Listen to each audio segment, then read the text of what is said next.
Hello everyone and welcome back to Let's Play Super Mario. We are heading to our next world, and probably my favorite world, no not even probably, my favorite world in the game, and you will obviously see why pretty soon. Unsure of what they will find my favorite world. Two other heroes, yes, that will come into play pretty soon actually. If not, where? Where indeed? Hopes of all the worlds rested on the heroes finding the next pure heart. Well, not the next pure heart, but all the pure hearts. But yeah, this pure heart is important as well. When geeks attack! Now with a title like that, you know this is going to be a really awesome chapter. And we got some awesome, kind of 8-bit style music, and we got some awesome 8-bit style art that's being drawn in. And yes, this is the Bitlands. And yeah, it's just a really awesome chapter. Nice pairs must be nearby. Why? The other ones were a bit farther than nearby, and that's odd. Can feel it nearby, but where could it be? This will come into play later, and it's kind of odd. But what? Hello?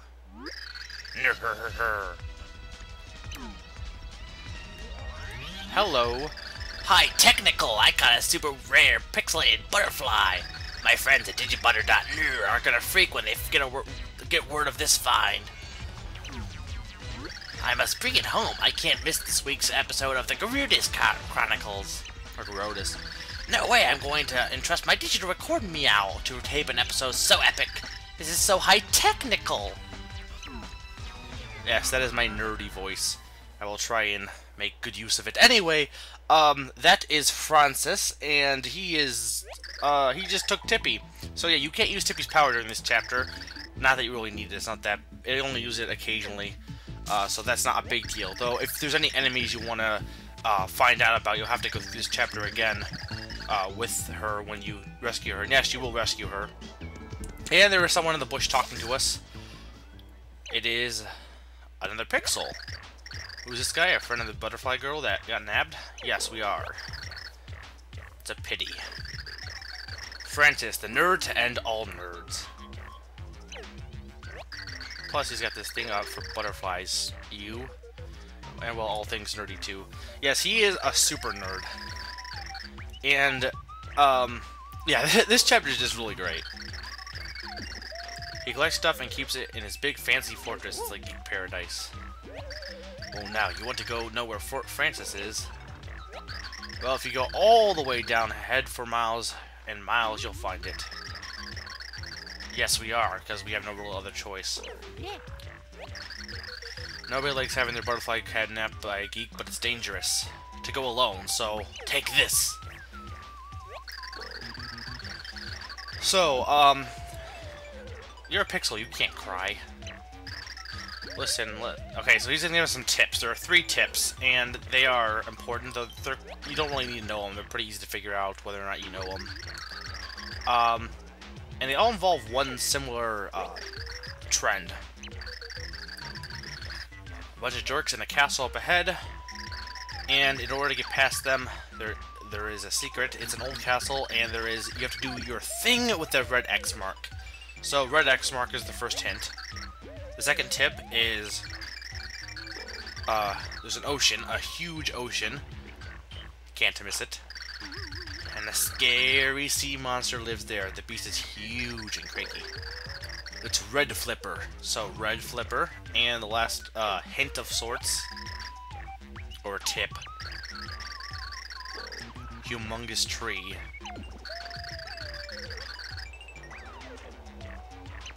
But you have to use the red wind to get across. That tree actually is probably my least favorite part of this chapter. But other than that, though, I really do enjoy this entire world. Chapter 3s in Paper Mario are usually... I mean, Chapter 3 in Paper Mario was the Boo Mansion, and I really love that chapter. It's my favorite chapter in that game. And then TTOID was the Glitz Pit, which was a really great chapter as well. And this is easily the best chapter in the game. Well, for me at least. I guess for other people, maybe not. But yeah, as you can tell, it's based on kind of classic, it's a very classic-y nostalgia trip chapter. But not only that, though, there's a ton of other stuff in the chapter that just makes it hilarious. And we get this little remixed version of the Super Mario Bros. Theme that's really cool. So what else can I talk about? I don't know. This game, I think this game's going pretty good so far. This replay of the old project, and we got Megastar. But yeah, yeah. When I originally did this project, I was doing it because I originally did the first Paper Mario, and then Thousand Year Door, and then this, and I was just basically doing it to finish it up.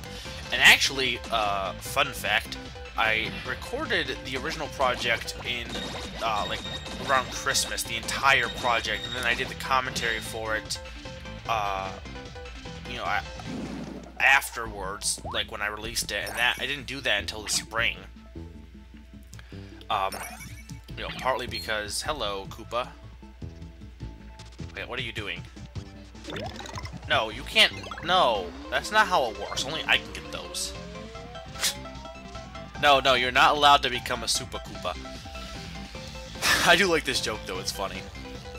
But yeah, I actually, it was released in spring, the original project, but I actually recorded it in winter because I was originally going to plan to do it right after Thousand Year Door, but then I decided to do a different game instead.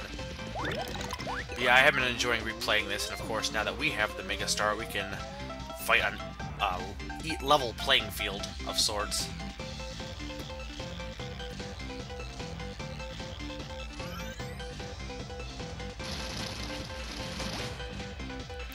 So, yeah.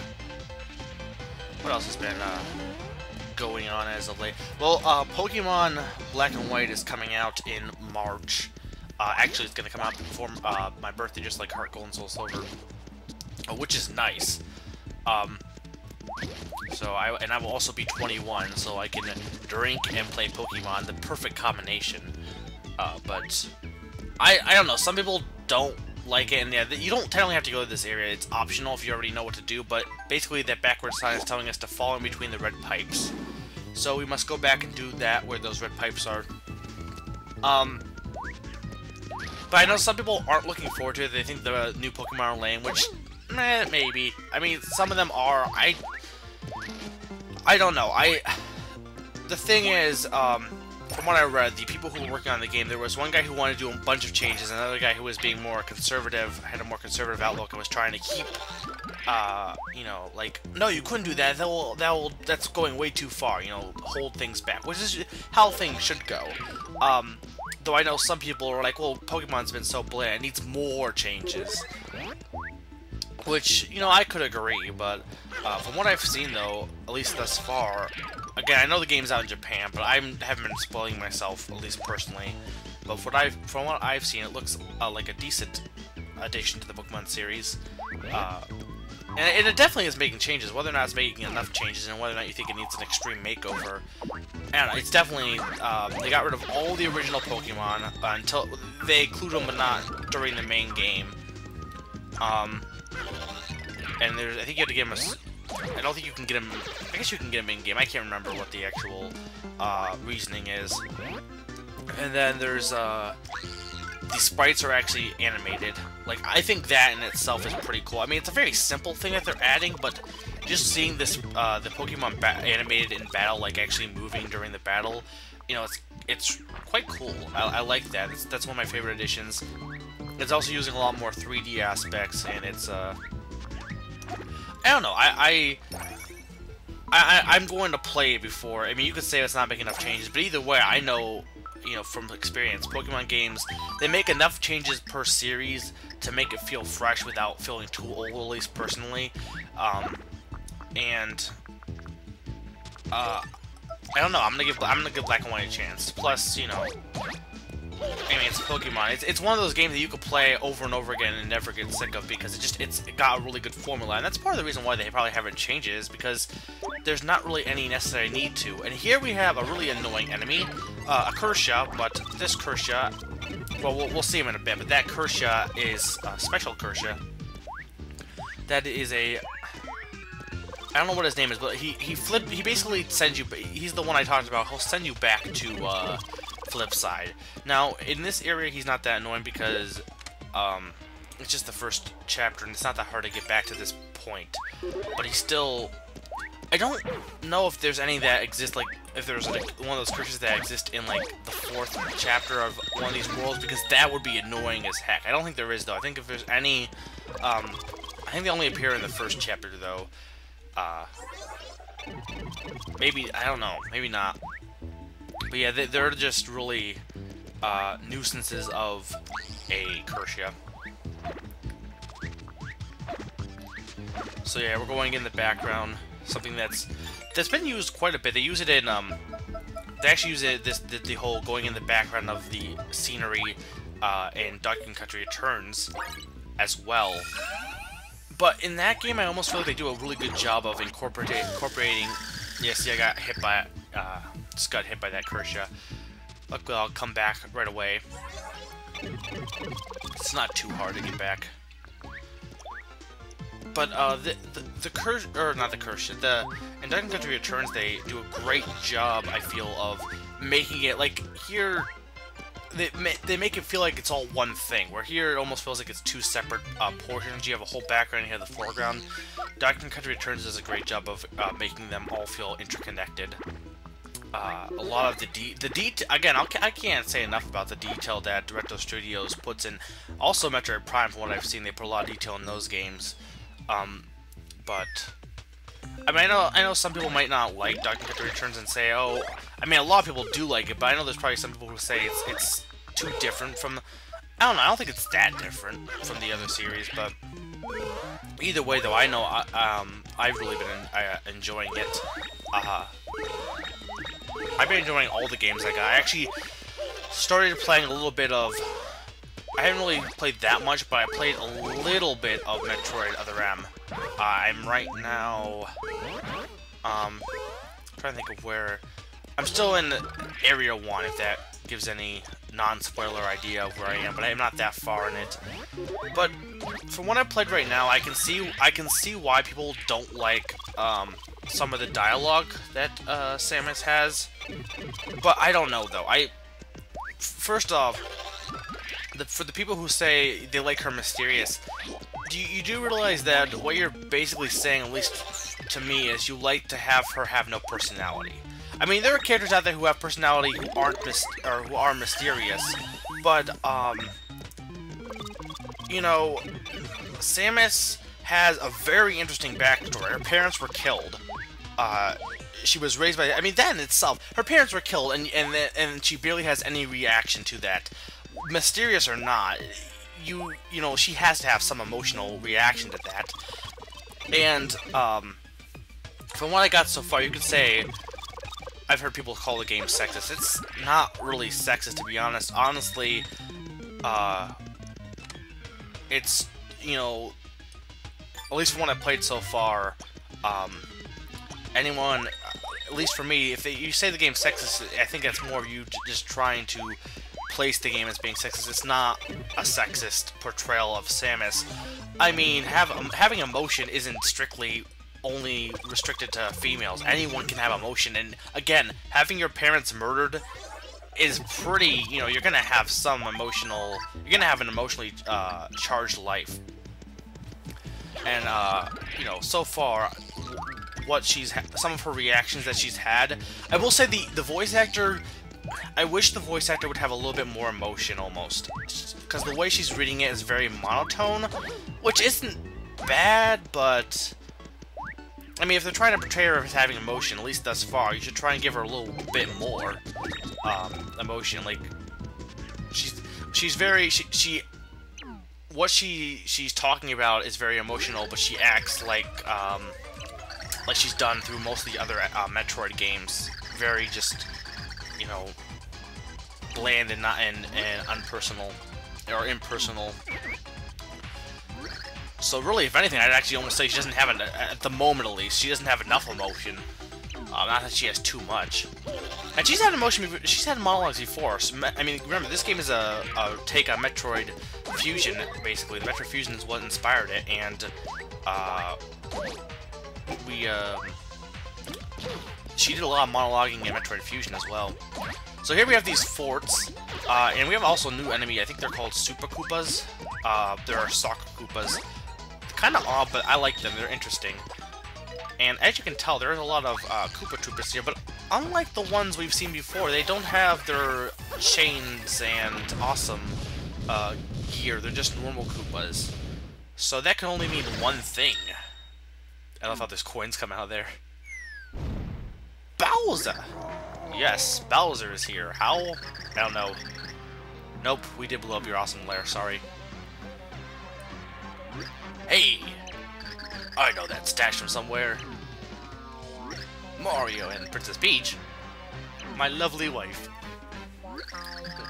Why do you always have to do that? Well, why do you always have to build up castles? Or steal Peach, for that matter. Warg. Okay, so here is our a mini-boss battle. Actually, this chapter has a mini-boss battle every chapter. Which is something kind of new, because we haven't had that yet. We've had mini-bosses, but none that are every single chapter of sorts. I guess, I don't know what I call a mini, I guess a mini-chapter, or, I don't know. Anyway, I kind of, Bowser really isn't that hard at all. The one problem with him, though, is, A, you can't jump on him because he has spikes. I tried, I'm, as you see, I'm trying to jump on him, but you can't jump on him. So I'd actually recommend using Boomer. I don't know if you can use Throw-Roo on him, but I know you can use Boomer on him, and that's pretty good. You can probably also try using items, but just using Boomer works well enough. And if you, yeah, you can use Boomer, and you can press 1 and then press 1 again to have him instantly explode. Something that I forgot in past videos. I was kind of, since I'm used to the Zelda, playing Zelda at the moment, I was like, well, you have to wait for the bomb, because Zelda does it that way. Or not Zelda, but Link does it that way. My lovely wife. Your wife? Did you forget, Peach? How could you forget our big day? There was cake. No, it was. It had a legit written all over it. It was obviously a wedding. I mean, what else would you call it? I was locked up in Count Black's stupid castle, and when all of a sudden, bam, me and my minions wake up face down in this field. This awesome castle, and I thought, why not make myself a lair? Why didn't you try finding a way to get back to Mushroom Kingdom? So yeah, anyway, Bowser is our third hero. Why does Peach know that? I don't know, but either way, Peach is asking for Bowser's help. And as you know, in the RPG games, Bowser actually acts more of a friend than a foe. The only game he actually acts as a foe is, or acts as the actual final boss is Paper Mario. Every other game, he's more of, he actually helps. He helps in Super Mario RPG, he helps in Superstar Saga, though events happen that cause him to be kind of evil. He helps in Bowser's Day Story, though technically he's against Mario in that game, but he still helps indirectly. He helps, technically he doesn't help in Partners in Time, but he's a minor boss. And he's a minor boss in TTYD. But yeah, no, I don't wanna. I love how he's just like throwing a mini hissy fit of sorts. And we use the same logic that we always use on Bowser. If the world is destroyed, there will be no war for you to rule, and your poor minions are now brainwashed, and they do his evil bidding, not your evil bidding. Well, under a different cruel and merciless master.